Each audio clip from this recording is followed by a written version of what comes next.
June 1944, off Normandy. A Liberty ship carrying 97 Caterpillar D8 bulldozers reaches the invasion coast, and the order is not to unload faster, it is to sink her. The machines are still deep in the holds when the ship is turned into part of the harbor. To understand why 97 Caterpillar D8s went over the side with a Liberty ship off Normandy, you have to begin long before the scuttling itself, back in the problem the Allies were trying to solve in June 1944. Landing men on the French coast was only the first act. Keeping them supplied was the real test. Every advance inland depended on fuel, ammunition, bridging steel, rations, trucks, bulldozers, cranes, and replacement parts arriving in a volume no open beach could handle for long. The planners knew that if they relied only on captured French ports, the invasion could stall on the shoreline. The Germans would demolish harbor facilities before retreating. Even intact ports might take weeks to seize, clear, and reopen. The invasion needed a harbor that could arrive with the invasion. That was the logic behind the Mulberry harbors, one of the most ambitious logistical systems of the war. Instead of waiting for a deep-water port, Allied engineers would build one off the beaches of Normandy from prefabricated components brought across the channel. Breakwaters, floating roadways, pierheads, caissons, tugs, block ships, and construction equipment all had to reach the coast in a tightly sequenced flow. Nothing in that system worked without heavy machines. Bulldozers were not a secondary cargo. They were part of the landing force's ability to turn a hostile shore into a functioning port.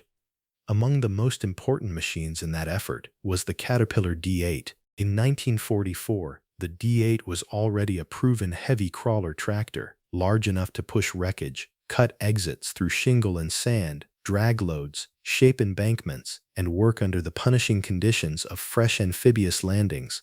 Depending on exact configuration, these machines weighed roughly 28,000 to 32,000 pounds before additional fittings, and their low-speed torque made them far more useful on broken ground than wheeled equipment. On paper, they were cargo. On the ground, they were momentum. A beach without dozers became a traffic jam of drowned trucks, damaged landing craft, and supplies with nowhere to go. That is why the number matters. 97 Caterpillar D8s was not a random shipment. It represented a concentrated block of engineering power at the exact moment the Allied armies were trying to force permanence onto an exposed coastline.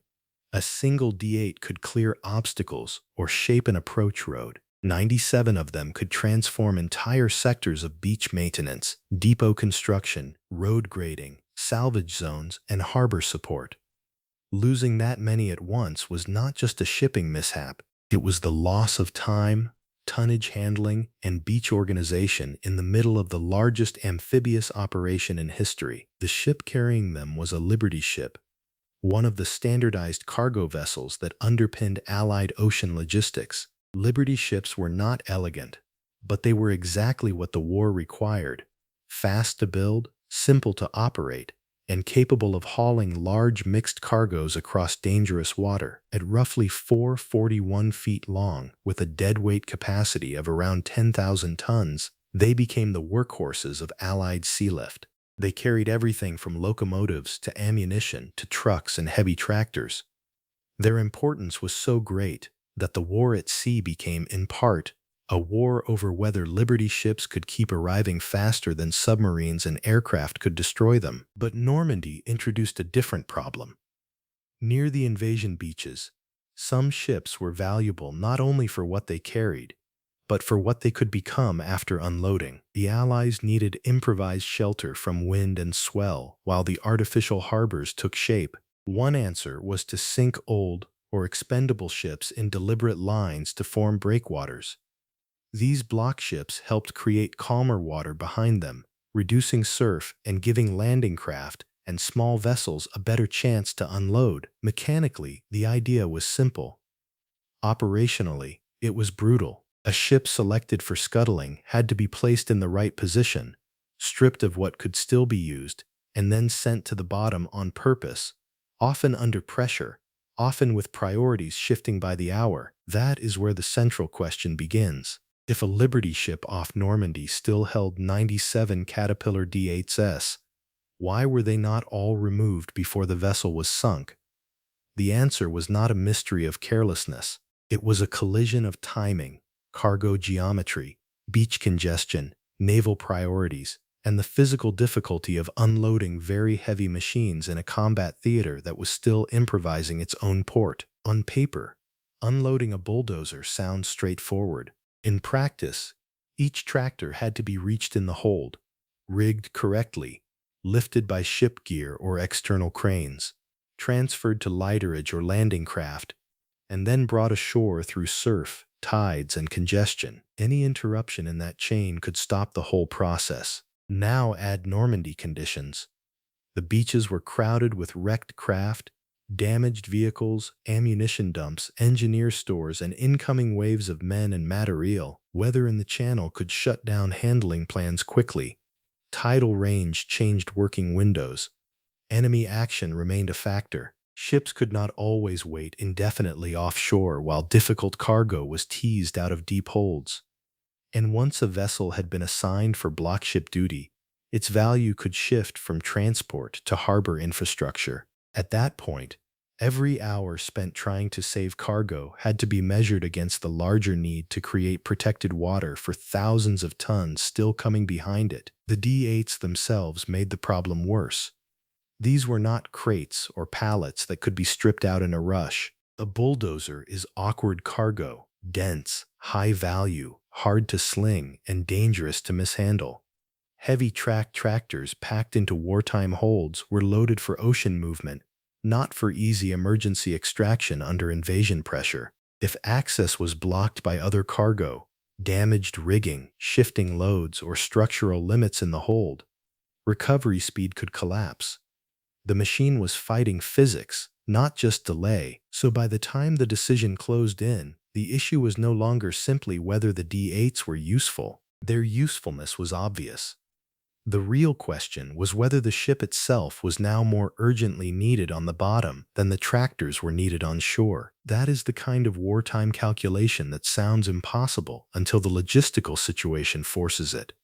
And off Normandy in 1944, it did. By the time the Liberty ship reached her assigned position off Normandy, the outcome had already been set by everything that had happened before she stopped. The vessel had delivered part of what she carried. She had not delivered all of it. Deep in her holds, 97 Caterpillar D8 bulldozers remained where they had been stowed for war.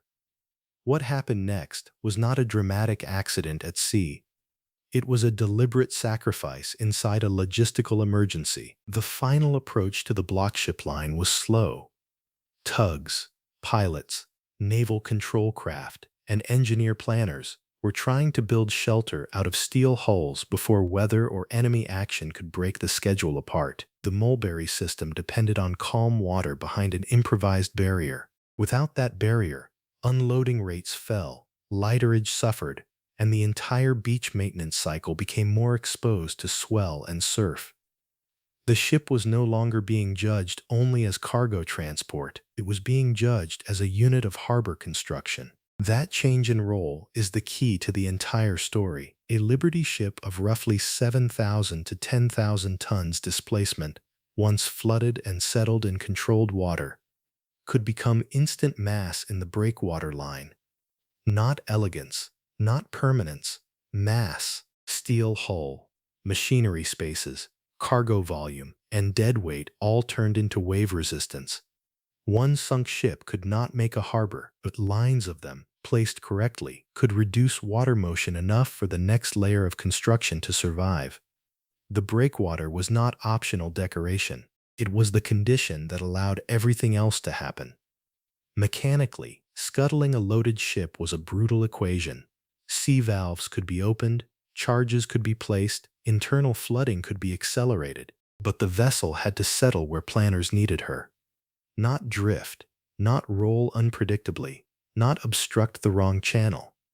Crews worked under exact instructions because a misplaced blockship could create a navigation hazard instead of a sheltered anchorage. Once the flooding began, the margin disappeared. There was no practical way to pause the sinking, resume unloading, and then try again later. The operation changed from cargo handling to controlled loss, and so the D8s stayed aboard. Some were likely still lashed in lower holds, inaccessible at the speed the situation demanded. Others may have been reachable in theory but not in time. That distinction matters. In wartime logistics, possible and possible before the deadline are two different things. A bulldozer that could be extracted in a secure port with proper cranes, clear staging areas, and unrestricted labor might be impossible to recover from a crowded invasion anchorage under weather pressure and shifting naval priorities. On paper, the machine could do the job. On the ground, or in this case in the hold, conditions changed everything. Then came the moment the ship ceased to be a transport vessel. Flooding began. Water entered compartments built to carry cargo across oceans, not to die in shallow formation off a hostile coast. The hull settled lower, trim changed, lines tightened.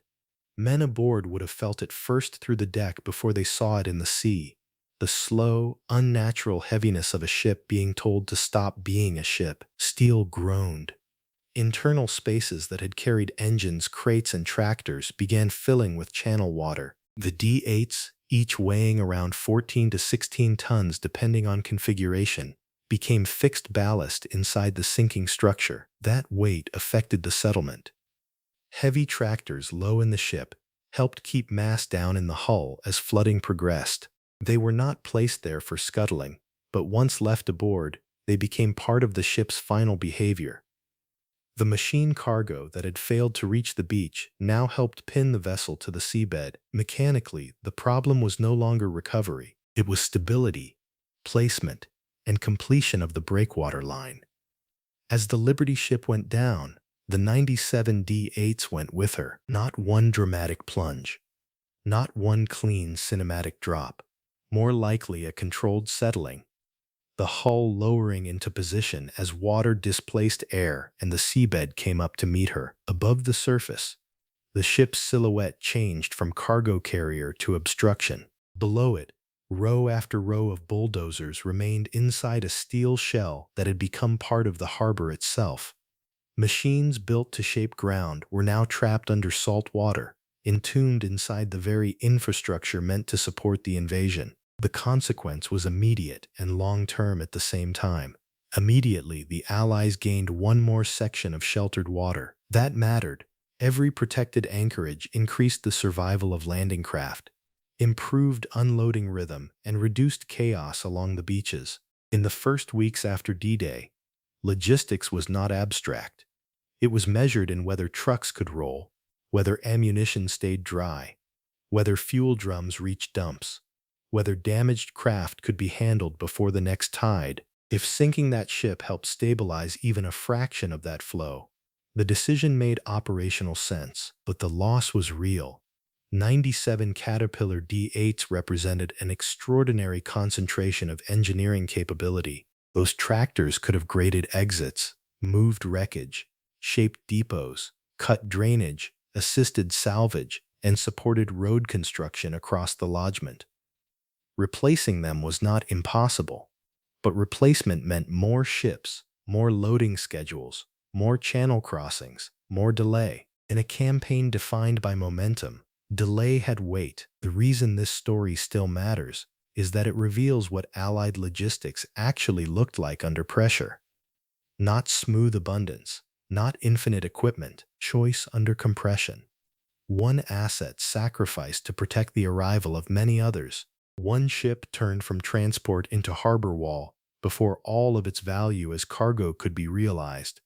The machine entered the crisis long before the crisis became visible. By the time the scuttling order mattered, the real failure point had already formed upstream in congestion. Unloading limits, timing, and the physical reality of heavy cargo in an improvised port system. In the years after the war, many of the block ships off Normandy deteriorated in place. Some broke apart under weather and corrosion.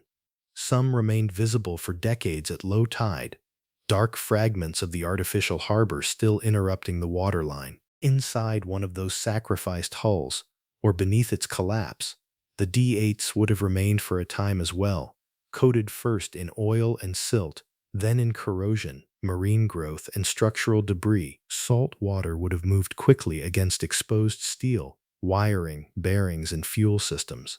Whatever could not be reached by salvage would have become part of the seabed. The machines are gone. The consequences are not. The mulberry harbors helped sustain the invasion through its most vulnerable phase. They were imperfect, temporary, and partly destroyed by storms later that summer, but they worked long enough to matter. Men, ammunition, vehicles, fuel, and engineering stores crossed through that improvised system in enormous volume.